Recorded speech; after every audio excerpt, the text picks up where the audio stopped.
about that. Yeah, like that was your first. You've never had a trophy, like, which is weird because like it's just a trophy, but it's like it symbolizes something. Yeah, it's an acknowledgement. Yeah, of hard work, and so it's something that you could like have outside your head, Yeah, and you could share it with other people. It's like, it's an agreed upon acknowledgement. Did you when you were like a little kid, remember you were talking about like manifesting it when you were like a teenager, did you ever think of things like trophies or like awards? Oh yeah. Yeah. I watched all the awards, You watched like the award Grammys shows? and yeah, as you do when you're 12, 13 in a band. No, I did it a little bit later than that. I didn't really know what the awards were at that point. But That's funny. I think you just see people holding awards and you're like, cool, that's cool, you know? And then you learn later like what that means and stuff. And you're like, well, I want that.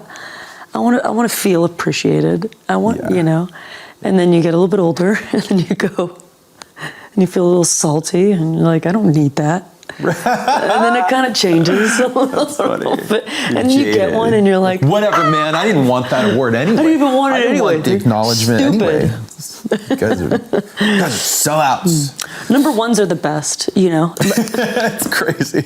It's not like you are this or like everybody agree, like everybody voted and said that you have the best song. It's like, no, it's number one. It's like, for me, it goes back to like when you're making the thing and you don't know if anyone's gonna like it, right? It's like, it's easy to look at a song that people like love now, that's been a big song forever. It's easy to go back and go, oh, yeah, well, that song's like everyone knew. Yeah. That's like a huge song.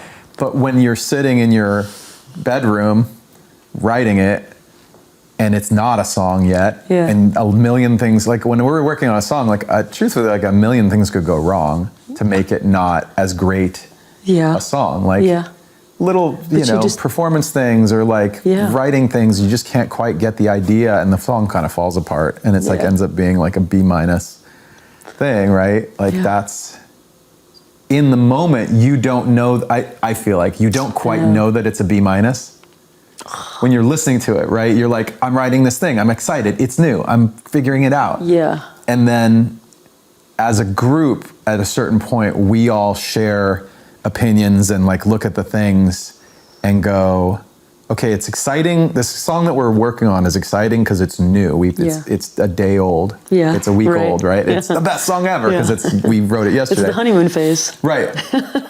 And after a few days or weeks, you kind of look at it and you go, okay, if I'm going to give this a grade out of 10, like I'm going to say it's a 7. And everyone else is kind of like, oh, like they throw all their numbers in and stuff and you start to get a feel of what it really is. Yeah.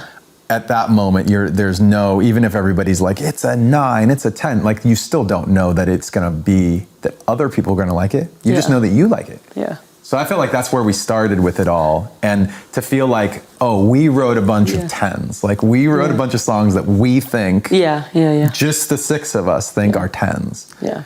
And to go out there and share them with people and have them go, yeah, we think so too. That's like such a great feeling. That's the best feeling. Did you see any change with the fans? Like after all this time away and with this, like a new kind of audience, a new, there's obviously the core, But I think even the core fans, it was different. Like some of them, it was very dynamic. Yeah. Like I don't, before this year, there was a long history with our fans where we traveled, like we went album to album and went down a lot of different paths. Like each album we put out, I mean, especially since the third album, since Minutes to Midnight, every album since, there's been a challenge. There's been something different about the album, something that we wanted to experiment with that the fans weren't thinking. So that's an element in the release of an album where we go, okay, here's our new thing that we wanted to do, and some of them love it and some of them hate it, and it's like different percentages from different reactions, whatever.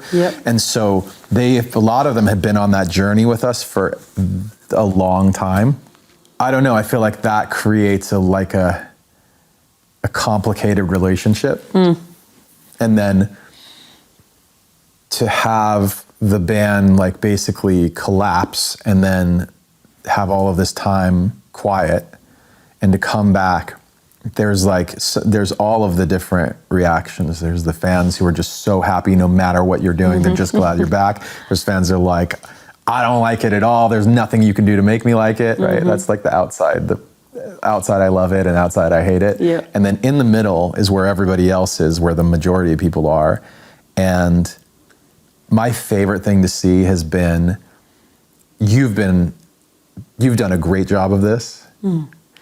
And it's not through any like focused effort to do it. It's just you being who you are. Like you're very open and you try really hard. Like you work very hard to do the things you do. Like it's not just the time on stage, a couple hours on stage, it's the days in between those times on stage where you're just like making sure that your voice is in good shape and that you're staying healthy and that you're like making good decisions. And I told somebody like, you treat it like you're an athlete. It pays off because then you go and you do the show and you're, giving everything you've got and they can see that and they can see you're enjoying it. Yeah. And somebody who's sitting there in the crowd with their arms crossed, kind of like, I'm not sure. I think they get a lot out of the fact that you're just great at what you do. And then also that you're really putting so much effort into it. Right. Because I care. You do care. And maybe that's what they see, because they care and I care. And I think we can meet in the middle there. Like during the show, for example, on Waiting for the End, that's a song that like hits, like when you're doing it, you get overwhelmed sometimes. Yeah. And that's happened on a few shows. Like what? Yeah. I don't know what it is. Explain that. Like why?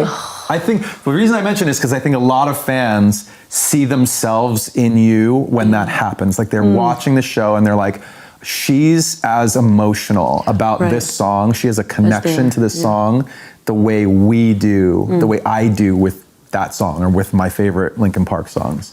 So like, what is that, do you think? I mean, it's a great song. It's my favorite Linkin Park song. There's just such an emotion to it that I feel like can't be explained but felt.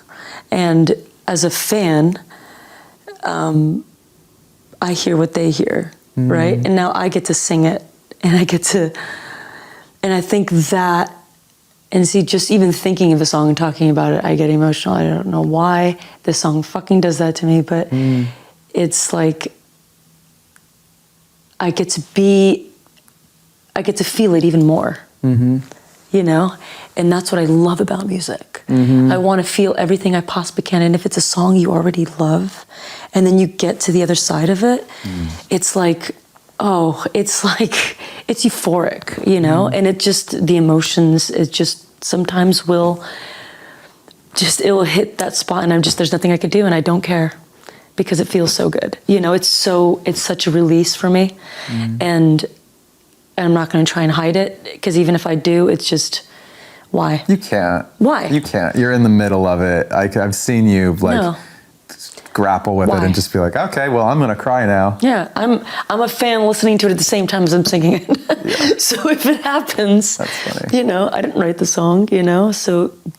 I think that's probably a better thing in that I feel like if I wrote the song, I would have as much as emotional connection for some reason.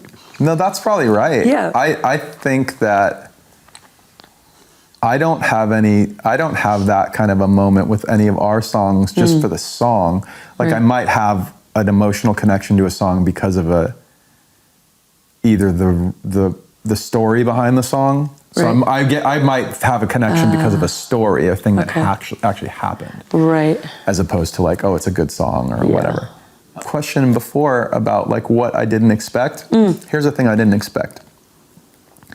I didn't think of the fact that because you didn't write those old songs, you have a relationship to them that's on the other side of the barricade. Like you've got a fan's relationship to some of the songs, and by having you on stage with us, you're like bringing that energy into the performance.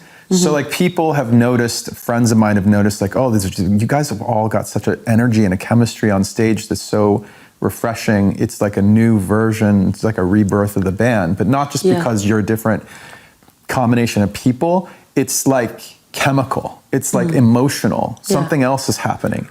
And I think a part of that I didn't expect was that you guys have that excitement or that relationship or that like, the music affects, it affects you in that more objective way. Yes. And so since we wrote that song and it's an old song, like it brings that back into it brings it into the band in a way that's never been there before. Like, why would it be there? Yeah. We've never had you in the band. We've never had Colin in the band who's like, oh, I said to you guys, are there any songs that you really want to have in the set that I might not be thinking about? And he's like, well, you may be already thinking about this one, but the song that I want in the set, we have to have it in the set, is Somewhere I Belong. And I'm like, dude, that's so interesting. Like, that's not on my top Linkin Park songs. And he's like, it's my top. Like, I love that song.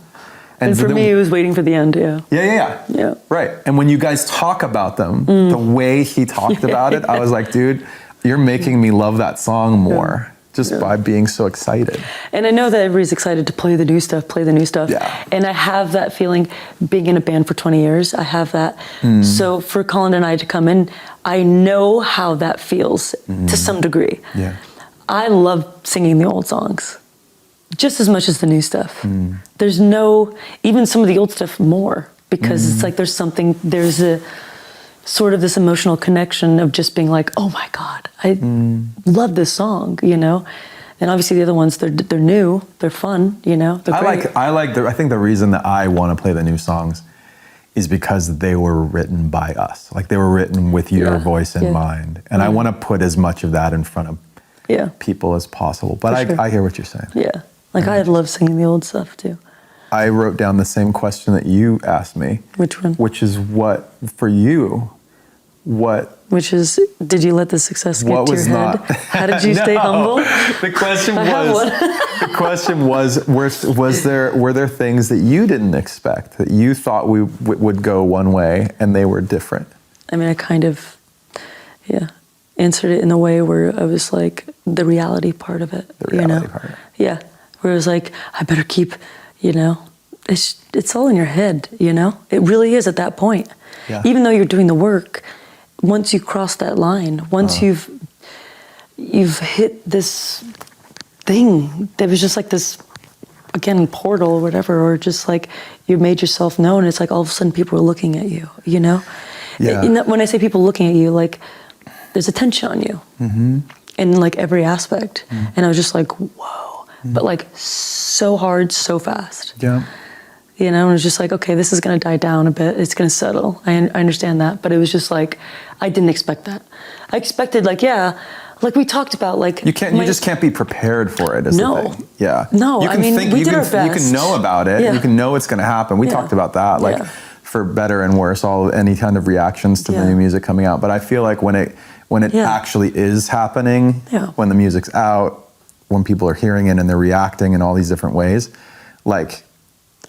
There's this, you can't prepare yourself for it. No, and it was nice to have the safety net, us. Yeah. And it was just like, that kept me sane and kept me just like on track, because there's a lot going on. It's a whirlwind. And then it finally settled, obviously, but as expected. But again, like with the expectations part of it, like, remember when I was like, and this is probably really dumb and lame, but it gives kind of insight to where my head was, followers on Instagram, and I was like, maybe 250,000 by the end of this year. Right. What's and then it was like 1.3 in like a month. Yeah. And I was just like, oh, that's just like my expectation to what the reality was. Right. I feel like that is a good like. And the pressure we talked about, and there's like a weird like, oh God, there's all these people. Yeah.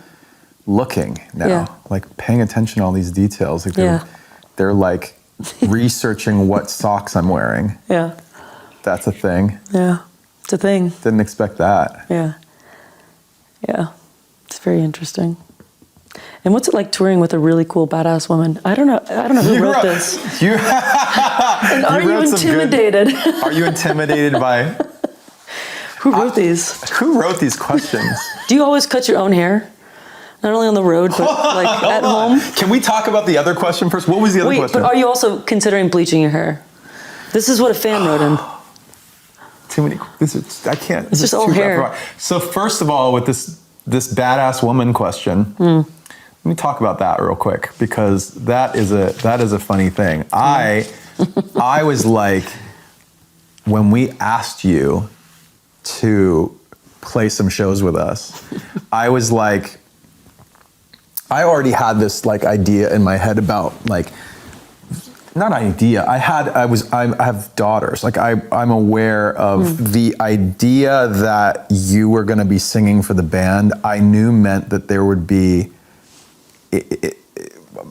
guys mostly who are like uncomfortable with that. Like they're just not going to be able to wrap their head around a female singer.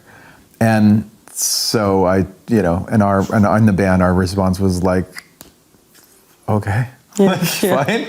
Like then our don't. Daughters like it. Then don't, because we've got daughters in the band, and the guys in the band have daughters, and like it's so seeing it play out, seeing the kids, our own kids, but also female fans, like come to the shows and see you do your thing, and by the way, not like you approach the role of being a singer in a band in a way that is like very different from what I think most, like especially in the world of modern like popular music.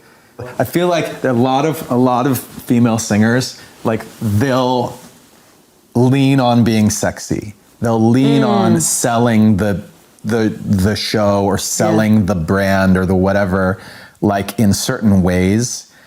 And that's just one example. There's plenty of other examples, but that one in particular we've talked about. I'm like seeing over the course of now months, people be like, oh, like this is Emily's vibe. Emily's vibe is a very specific, it's your personality. It's not, you can't just like sum it up in a couple sentences. You're a complex person. And the more time people get to spend with you, the more they understand you, at least where you are right now. And I think I'm really happy. That was like kind of surprising for me to see how that's all played out, because you are a badass.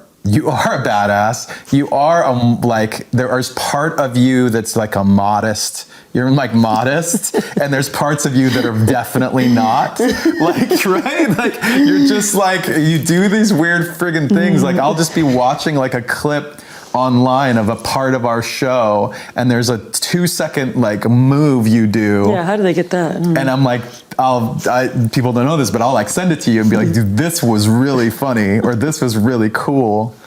Or really cringe. Just kidding. Because nothing I do is cringe. I don't think I've really seen any cringy stuff.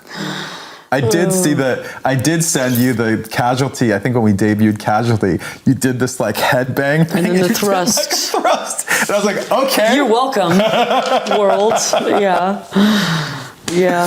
I was like, that hasn't been in the band before. No. That's new territory. It's bringing the 80s. That's very funny. Is that an 80s thing? I don't know. I don't know. It's an Emily thing now. I just know that you were having fun, and it's contagious. I think for everybody. Everybody's just having a good time. Yeah. No. That was our first time playing it, so I was like, why not? Yeah. Some of these times you act like you knew what you were doing. I don't think your brain, you're not like, you're just free flow. Yeah. And then also, I just don't know what the next song is. This is something I need to like, there's a lot of changes.